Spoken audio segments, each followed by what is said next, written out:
जय श्री राम, राधे राधे, जय श्री कृष्णा।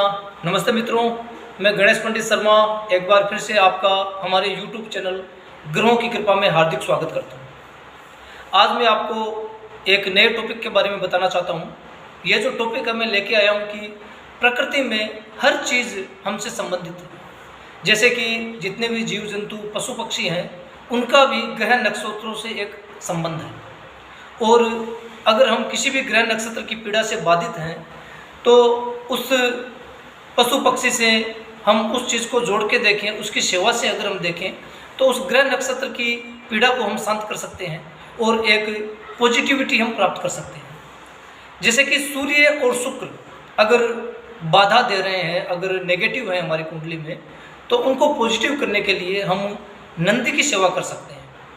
नंदी की सेवा में जो बैल होता है उसकी हम सेवा करें, उसे हम रोटी खिलाएं, गुड़ खिलाएं, उसे हम कुछ भी घास फूस जो भी वो खाता हो उसकी सेवा करें। इसके अलावा जो शंकर भगवान के मंदिर में शिवलिंग के सामने जो नंदी होता है उसके ऊपर हम दूध, दही, शहद, जैसे हम शिवलिंग की पूजा करते हैं वैसे ही पूजा अगर हम उस नंदी की करें तो सूर्य और शुक्र की पीड़ा को काफ़ी हद तक हम एक कंट्रोल लेवल में ला सकते हैं। उसके बाद में जैसे हम देखें कि चंद्रमा की पीड़ा को शांत करने के लिए अगर हम सोमवार के दिन सफ़ेद गाय को रोटी के ऊपर मक्खन और चीनी लगा के दें तो उससे चंद्रमा का दोष शांत होता है और चंद्रमा की कृपा हमें मिलती है। चंद्रमा के बाद में हम आते हैं मित्रों मंगल पे। जैसे कि मंगल के बारे में हम जानते हैं कि मंगल एक क्रूर ग्रह है, और मंगल अगर कुंडली में उचित फल नहीं दे रहा तो व्यक्ति को अनेक प्रकार की बाधाओं का सामना करना पड़ता है। तो मंगल की शांति के लिए, मंगल को अपने पक्ष में करने के लिए हम हनुमान जी महाराज की सेवा करते हैं, और हनुमान जी महाराज को एक बंदरों का देवता माना जाता है, उनका प्रतीक के रूप में हम मानते हैं।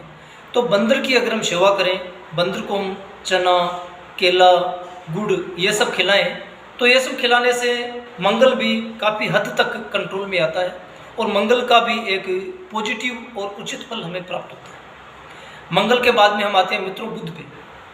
तो जो बुध ग्रह है ये बुद्धि का स्वामी माना जाता है, और बुध ग्रह में हमें तोते की सेवा करनी चाहिए। तोता सुखदेव जी महाराज का प्रतीक है, वाणी का प्रतीक है, वाणी दोष दूर करता है। अगर बंद पिंजरे में कहीं कोई तोता हो तो हम उस तोते को लेके उसे आज़ाद करें और पिंजरा तोड़ दें। बुधवार के दिन अगर हम ये करें तो बुध हमें अच्छा फल देगा और बुध का जो भी एक नेगेटिव रिजल्ट है वो दूर होगा। इसके अलावा बुध के लिए हम बकरे की सेवा कर सकते हैं, बकरे को घास खिला सकते हैं, कबूतरों को दाना खिला सकते हैं, उन्हें ज्वार गेहूँ दे सकते हैं, तो बुध भी हमारा कंट्रोल में होगा। इसके बाद में हम आते हैं मित्रों गुरु पे, बृहस्पति, देवगुरु बृहस्पति। बृहस्पति की महादशा में, अंतर्दशा में व्यक्ति सबसे ज़्यादा पीड़ित होता है, और ऐसा माना जाता है कि बृहस्पति की महादशा व्यक्ति को इतना तोड़ के रख देती है कि व्यक्ति आर्थिक, मानसिक, सामाजिक, पारिवारिक हर तरह से टूट जाता है, पूरे डिप्रेशन में व्यक्ति आ जाता है। और बृहस्पति को कंट्रोल करने के लिए जैसे हम कहते हैं कि गुरु की सेवा करनी चाहिए, गुरु धारण करना चाहिए। उसके अलावा गाय माता की हमें सेवा करनी चाहिए। गाय माता को रोटी, गुड़, घास ये हमें खिलाना चाहिए।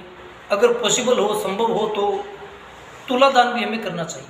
अपने वज़न के बराबर घास या कुछ भी हम जो गाय माता खाती है वो चीज़ हमें गाय को खिलानी चाहिए। इसके बाद में मित्रों हम आते हैं शनि पे।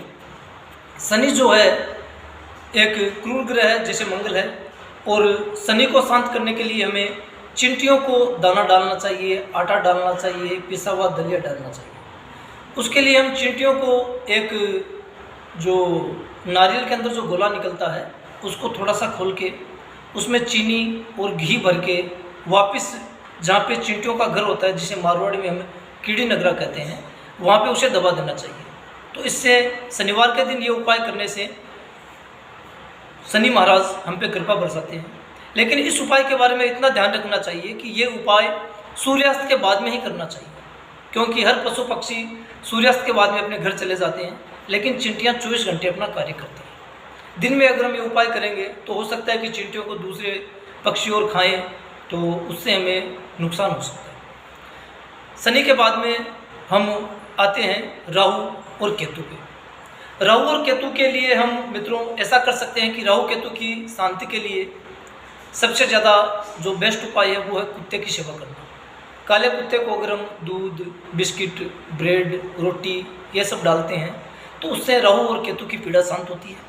इसके अलावा अगर हम कौवों को भी कुछ डालने खाने के लिए तो भी राहु केतु की पीड़ा शांत होती है।